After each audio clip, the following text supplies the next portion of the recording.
Today we talked about social awareness being the ability to accurately perceive other people, and we talked about things that challenge our ability to accurately perceive other people. So stereotypes, for example, halo effect, primary attribution error, and confirmation bias, and then display rules. And all of these things make it more difficult to get an accurate perception of what people are thinking and feeling.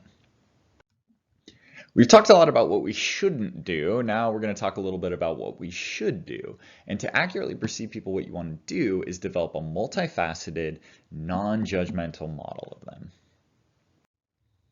What does multifaceted mean? Multifaceted means that you see all the different sides of people. And one really effective way to do this is to watch people and pay attention to how they react in a really diverse set of situations. This is my list, the list of situations I like to see people in before I feel like I really understand them as a person. You can come up with your own, but I like to see how people behave towards other people that they have power over. And how do they behave towards people that have power over them? How do they behave when they win? And how do they behave when they lose? How do they behave when they make a mistake? And what do they lie about? This one's always really interesting because people only lie about things that they're scared of. We lie because we're trying to hide something, right? And so whenever you catch someone lying, you're like, that's something they're sensitive about. So you can come up with your own list of situations that you want to see people in before you really understand them as a person. These are the ones that I think are most relevant. I've noticed are most relevant. We often describe people like this, right? He is blank. He is really talkative. He is uptight. He is arrogant, whatever the things are. What I would encourage you guys to start doing is describing people like this. He is blank when. And so it's not just that this person has a characteristic, but it's that this person behaves in certain ways in certain situations. So it's not that he is talkative, it's that he is talkative with small groups of people, or he is talkative with people he's just met, and understanding the conditions in which people express those emotions or those characteristics. Just like we pay attention to the impact of people, places, and situations on our own emotions, we want to pay attention to those things on the emotions of others and how that influences other people's behavior. And then most importantly, evaluate people, don't judge them. Evaluate means that you see some quality in another person. Judgment is labeling that quality as good or bad. There are certain characteristics of people that I might personally dislike. Say like arrogance. I dislike arrogant people. But there are times when arrogance is a good quality, a useful quality. If I'm working with someone who's arrogant, I might choose them to lead a sales call. I might choose them to lead a team with a really challenging goal. I might choose them to confront an authority figure, right? That there are uses for arrogance. And what good leaders do is they don't judge people as good or bad, but they see people as tools that have a specific purpose. So if someone's arrogant, I've got a job for that.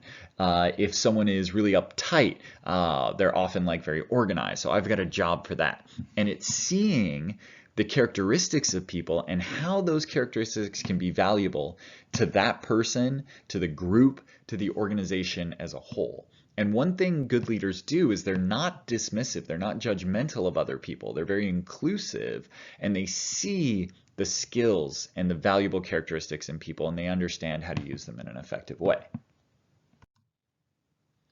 Another thing I'd encourage you to do is get comfortable with ambiguity. We like having a fixed sense of who someone is. We like being able to predict other people's behavior in like a limited way. And so we often kind of rush to judgments on people. And then, of course, we get confirmation bias and all these other things that go along with it. I would encourage you to keep an open mind about people. And there are some people where you're just going to be like, hey, I haven't really seen enough of them. I haven't interacted with them enough to have a definitive feeling on them. And until I do, I'm going to be open to new information. I'm going to be trying to understand them. And really, it's not until you see people in a large set of diverse circumstances that you really get to understand them. And so up until that point, don't jump to conclusions. Be okay with ambiguity. And along with that is the idea that people are inscrutable.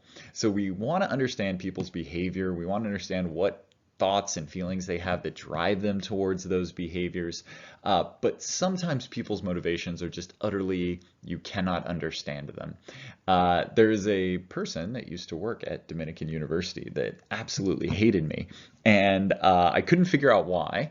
It didn't bother me that much. I figure people have good reasons for hating me. That's all right.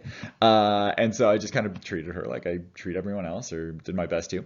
And then after she left, I was talking to one of my colleagues, and they were like, "Oh man, that woman really hated you." And I was like, "Yeah, I have no idea why."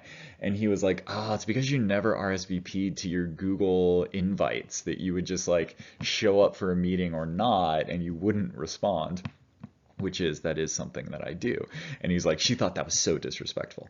And in my head, I've got a list of 20 reasons this person might hate me. And that would have never even occurred to me.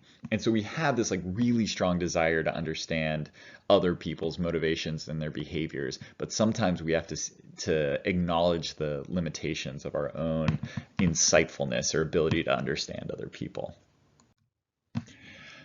So we want to develop a multifaceted perception of people by seeing them in a lot of diverse situations, and we want to be non-judgmental about it. It's not whether we like it or not, it's when will this person's characteristics be useful.